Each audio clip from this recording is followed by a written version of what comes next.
Hello, this is Lady Boulay, and I hope you're having a wonderful day. Thank you for your support. Thank you for subscribing to the channel. Thank you for your thumbs up, for your comments, and thank you for sharing the videos. Thank you for all you do to support the channel. And yes, we are commanded to love one another, whether we want to or not, or whether we agree with each other or not. I think we can all agree that ignorance runs rampant in every community, and the black community is no exception. There is a thread of ignorance that runs through our community that prevents people from being reasonable, for being open-minded, and for being fair-minded, and to honestly being able to do a self-inspection. Every once in a while, all of us need to look in the mirror, look at the man or the woman in the mirror, and do a self-inspection. If you have decided that you can't get along with the whole gender of people of your race, then you need to look in the mirror. Now, the internet can be a powerful tool of learning, of growing, and of understanding many people and many things in the world and how things work. But the internet can also be a cesspool of negativism, of hatred, and the destruction of human beings. So you have to be intentional in what you want to accomplish when you get on these social media platforms. Now, I have shared that when I started watching YouTube videos in 2017, how shocked I was at all of the negative energy that was coming to Black American women from Black American men. I remember watching Sister Deborah on the Redirecting channel because I watched their Whited Out series. And one day I just watched her in her garden, and she was lamenting over this gender war, and I'm not sure she called it that was going on against black women. At that time, it was one-sided. Now, I'm paraphrasing what she said, but to best of my understanding, she was asking women, black women, to consider starting YouTube channels to offset some of this hatred that was coming toward Black American women. At the time, I didn't even think about it because starting a YouTube channel was just, out of the question for me. I'm like, I wouldn't even know where to start. So I didn't even consider it. But as time went on and I kept watching videos, it became very clear to me what she was talking about.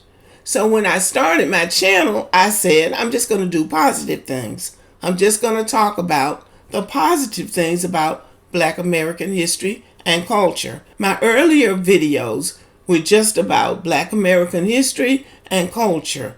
And I thought, well, that will offset it in some way. But no, it got worse. It got worse. And so one day, I don't remember what happened, what video I watched, but I decided I'm going to do a video. I'm going to have my little say in this. And that's when I started talking about the issues. And I lost some male subscribers because one of them said, I liked your channel when you were doing the culture and the history, but I just don't want to get caught up in this gender war. When people told me they were going to unsubscribe, I thanked them for the support that they had given me. Black women can't just sit back and say nothing when all of this ignorance is being thrown at us as if all black women is the black woman that's living in their head. So they had the image of the Black American woman in a chokehold. They had complete control over the image of Black American women. And they wouldn't let up. Just video after video about black women. Black women are not feminine. Black women are masculine. Black women are not this. And they were saying, that's why I date white women. That's why I date white women. If it ain't snowing, I ain't going. And then they started making a big deal out of white women, white women, white women. And the word that kept coming up was preference. That's just my preference. And that was hurtful to me as an elder in the Black American community who has been happily married to a black man for decades. And I also know how destructive that is to the Black American family. Now, let's be clear. Most Black American men are not on social media making videos. But I'm going to stick with the ones on the internet because they are the ones that are now complaining about things like this. I've never seen an unhappy black woman with a fine ass white man. I've never seen it. And we could talk about it more. Because the ones that be happy as hell with their white man, they be getting everything that they want. And that's going to be me next. Happily in love, living a life, they man spoiling them. They just over there. Where the white man at? I'm at the point where I'm sick of you niggas. Like, I am. Y'all give nothing no more. So I'm dating out of my comfort zone now, and I'm going to get me a Caucasian man. So where y'all at? And you know why she said that? Because she knows she can, if that's what she wants to do. Now, white men are making videos about their black wives. So, that was the wild card that nobody saw coming. Nobody anticipated in their wildest dreams that white men would be choosing black women, not only as girlfriends, but as wives. So what has gotten black men up in a tizzy on social media is the fact that Angel Reese liked this video. So what this woman is stating is a preference. And Angel Reese, who apparently has always been with black men, liked the video as if to say, yeah, you're right. If you can't find happiness with the black man, find that happiness with the white man if you can. Now, black men have turned on Angel Reese. They're saying all ugly things about her now, and that she said some ugly things about black men. Angel Reese hasn't said anything about black men. But now that black women are preferring white men, and some are, now all of a sudden that's a problem. They're all up in black women's business again. But do black women not have a right to their preference?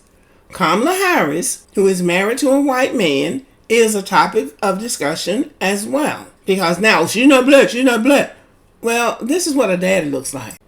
This picture was taken of Kamala Harris's father in 1974 when he was a professor at Stanford University. So I've never seen an Indian look like this, unless it was an Afro-Indian. As a sidebar, Kamala Harris dated black men. Willie Brown was the one that set her on her political career, according to everybody. She has been mentored by black men, including President Obama. I am sure, because I'm sure of this, because it's what I would do. I am sure that President Obama told her that she needed to be married because she was not married when she was the Attorney General of California. And she had political ambitions. She was 45 years old when she got married. So I'm pretty sure President Obama told her, if you want to really advance your career, you need to be married to a serious man. Now that is the advice I would give a woman or man. You need to be married in American politics to a serious person. So possibly she married the most serious man that she knew that wanted to marry her. Increasingly high-profile black women are married to white men, and it's going to continue. Just as high-profile black men will continue to be married to white women. All of this is destructive to the black American family. Back to Sister Deborah on the Redirecting Channel. She always speaks of the head being out of order. Men are supposed to be head of the family, head of the community, and head of the nation. When you set an example that you don't like the women of your nation, that you prefer other women, then you don't leave the women of your nation any choice. So much of the black American nation is dysfunctional, and the only way we are going to be brought back into order is that we repent and get back into the roles of what we're supposed to have and what we're supposed to be doing as people of God. Okay, y'all, thank you for listening and have a wonderful day.